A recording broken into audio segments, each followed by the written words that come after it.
श्री राम जय राम, जय जय राम। श्री राम जय राम, जय जय राम।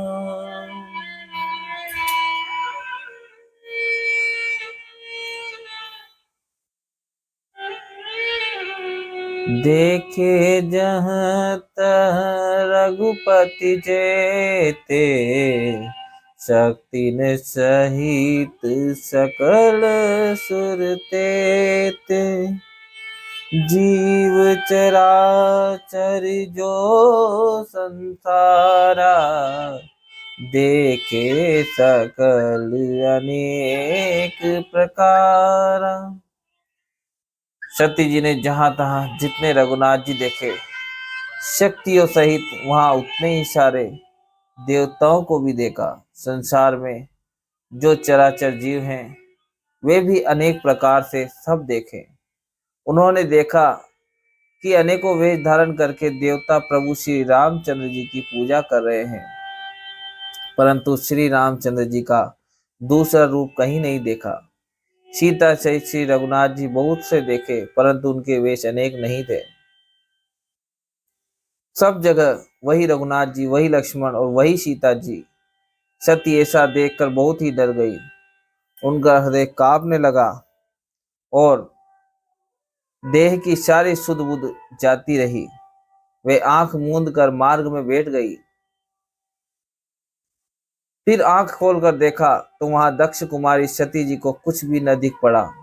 तब वे बार बार श्री रामचंद्र जी के चरणों में सिर नवाकर वहां चली जहां शिव जी थे।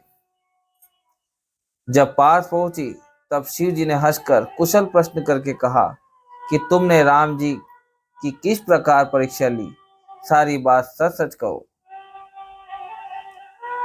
सती समुझी रघुवीर प्रभाव, भय बस शिव सन कीन दुराऊ।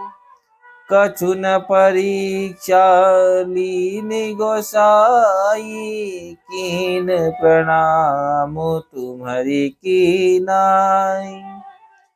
सती जी ने श्री रघुनाथ जी के प्रभाव को समझकर डर के मारे शिव जी से छिपाव किया और कहा, हे स्वामिन, मैंने कुछ भी परीक्षा नहीं ली, वहां जाकर आपकी ही तरह प्रणाम किया। आपने जो कहा वह झूठ नहीं हो सकता, मेरे मन में यह बड़ा पूरा विश्वास है। तब शिव जी ने ध्यान करके देखा और सती जी ने जो चरित्र किया सब जान लिया। बहुरी राम मायही सिरुनावा, पेरी सीतही जही झूठ कहावा। हरिच्छा भावी बलवाना, हृदय विचारत शंभु सुजाना। फिर श्री रामचंद्र जी की माया को सिर नवाया, जिसने प्रेरणा करके सती के मुंह से भी झूठ कहला दिया। सुजान शिव जी ने मन में विचार किया कि हरि की इच्छा रूपी भावी प्रबल है। सती जी ने सीता जी का वेश धारण किया। यह जानकर शिव जी के हृदय में बड़ा विषाद हुआ। उन्होंने सोचा कि यदि मैं अब सती से प्रीति करता हूं तो भक्ति मार्ग लुप्त हो जाता है और बड़ा अन्याय होता है। सती परम पवित्र है, इसलिए इन्हें छोड़ते भी नहीं बनता और प्रेम करने से बड़ा पाप है। प्रकट करके महादेव जी कुछ भी नहीं कहते, परंतु उनके हृदय में बड़ा संताप है। तब शिव जी ने प्रभु श्री रामचंद्र जी के चरण कमलों में सिर नवाया और श्री राम जी का स्मरण करते ही उनके मन में यह आया कि सती के इस शरीर से मेरी पति पत्नी रूप में भेंट नहीं हो सकती। और शिव जी ने अपने मन में यह संकल्प कर लिया, हस विचारी शंकरु मति धीरा, चले भवन सुमिरे रघुवीरा। चलत गगन में गिरा सुहाई, जय महेश भली भगति दिड़ाई। स्थिर बुद्धि शंकर जी ऐसा विचार कर श्री रघुनाथ जी का स्मरण करते हुए अपने घर कैलाश को चले। चलते समय सुंदर आकाशवाणी हुई कि हे महेश, आपकी जय हो। आपने भक्ति की अच्छी दृढ़ता की। आपको छोड़कर दूसरा कौन ऐसी प्रतिज्ञा कर सकता है। आप श्री रामचंद्र जी के भक्त हैं, समर्थ हैं और भगवान हैं। इस आकाशवाणी को सुनकर सती जी के मन में चिंता हुई। उन्होंने सकुचाते हुए शिव जी से पूछा, हे कृपालु, कहिए आपने कौन सी प्रतिज्ञा की है। हे प्रभु, आप सत्य के धाम और दीन दयालु हैं। यद्यपि सती जी ने बहुत प्रकार से पूछा, परंतु त्रिपुरारी शिव जी ने कुछ न कहा। सती हृदय अनुमान किय, सबु जाने सर्वज्ञ। कीन कपटु में संभूषण, नारी सहज जड़ अज्ञ। सती जी ने हृदय में अनुमान किया कि सर्वज्ञ शिव जी सब जान गए। मैंने शिव जी से कपट किया। स्त्री स्वभाव से ही मूर्ख और बेसमझ होती है।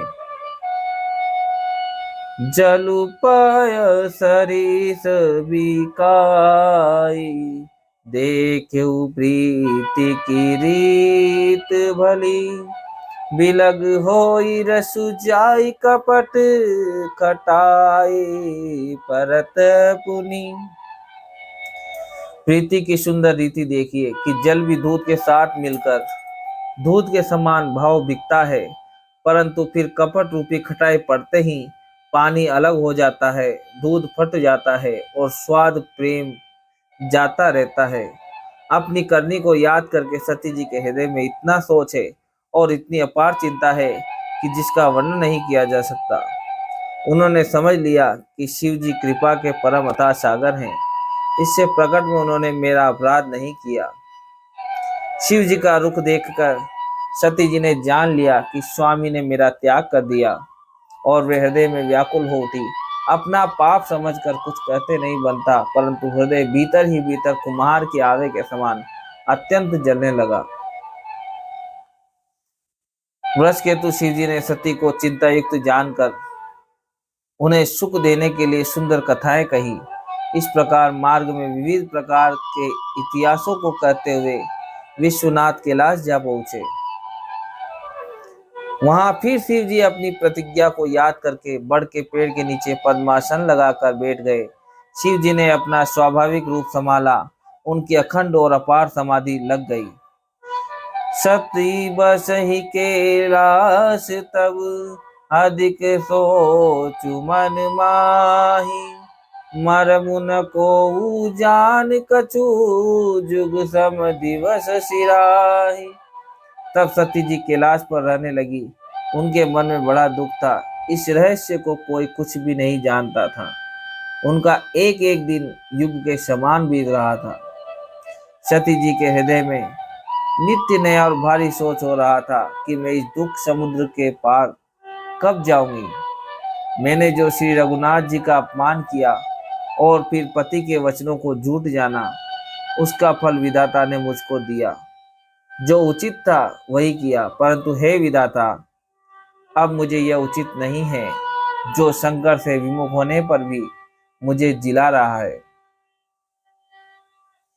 कहीं न जाई कछु हृदय गलानी, मन महु राम ही सुमरी सयानी।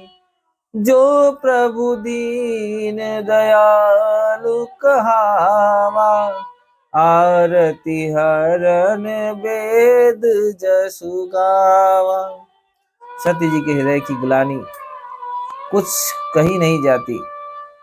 बुद्धिमती सती जी ने मन में श्री रामचंद्र जी का स्मरण किया और कहा, हे प्रभु, यदि आप दीन दयालु कहलाते हैं और वेदों ने आपका यह यश गाया है कि आप दुख को हरने वाले हैं, तो मैं हाथ जोड़कर विनती करती हूँ कि मेरी यह देह जल्दी छूट जाए। यदि मेरा शिव जी के चरणों में प्रेम है और मेरा यह प्रेम का व्रत मन वचन और कर्म आचरण से सत्य है, तो हे सर्वदर्शी प्रभु, सुनिए और शीघ्र वो उपाय कीजिए जिससे मेरा मारण हो और बिना ही परिश्रम यह पति परित्याग रूपी असहा विपत्ति दूर हो जाए। दक्ष सुता सती जी इस प्रकार बहुत दुखित थी। उनको इतना दारुण दुख था कि जिसका वर्णन नहीं किया जा सकता। 87,000 वर्ष बीत जाने पर अविनाशी शिव जी ने समाधि खोली। जय श्री सीताराम।